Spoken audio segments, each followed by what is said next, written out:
Hectic week for the K-State Wildcats, hasn't it, Sean? Yeah, it really has been.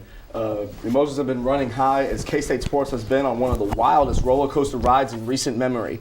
Men's basketball beat KU at home, women's basketball scored a win in their Play for K game, and K-State baseball started its Big 12 title defense.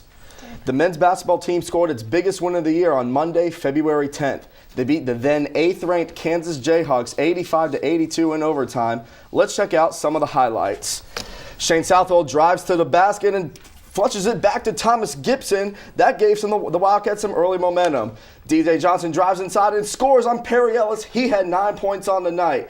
Marcus Foster kicks it to Will Spradling for the huge three in overtime to give K-State a 1-point lead. And then the win sends K-State storming the court for the first win over the Kansas Jayhawks for the first time since 2011. It was chaos all around as the Wildcats scored a signature win for Bruce Weber's bunch. Now, K-State's second game went into overtime as well, but the cards weren't in K-State's favor this time. The Baylor Bears bested K-State 87-73 in a double overtime thriller. Baylor guard Brady Heslip hit a three-pointer at the buzzer in regulation to tie the game and send it to overtime. The Wildcats are now 17-8 overall and 7-5 in Big 12 play with just 6 games left in the regular season.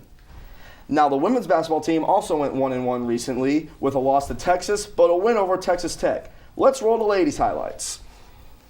Kindred Wiesman hits a tough shot in the paint for the and one in a really back-and-forth game for the Wildcats. Katia Like hits a three-pointer against the Longhorns. She scored 13 in the contest. But the Wildcats struggled with turnovers during the game, committing 17 of them on the night. The Longhorns went on to win the game 69-63. However, the Wildcats rebounded from their loss to Texas with a win over Texas Tech in their annual Play for K game, which featured the Wildcats donning pink jerseys and free pink shirts being given out to the crowd. Now, as both K-State basketball teams head towards the postseason, K-State baseball, which is fresh off a campaign that saw them win the Big 12 title and host an NCAA regional tournament, started off its 2014 season on the wrong foot, following a precedent set by football and men's basketball.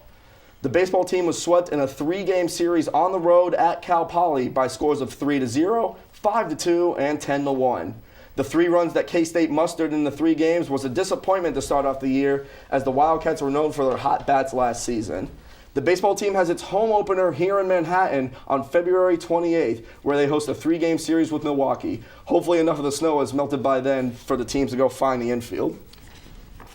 Hopefully that warmer weather will help them out.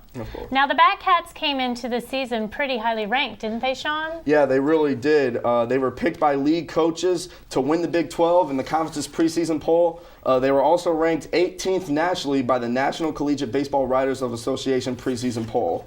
So we'll see if K-State can rebound from this shaky start, that 3-game sweep, and live up to those high expectations. Thanks, Sean. Well, that's all we have time for in this edition of Channel 8 News. Join us for next week's edition of Channel 8 News. For Kathy, Sean, and Matt, and the rest of the Channel 8 News team, thanks for watching.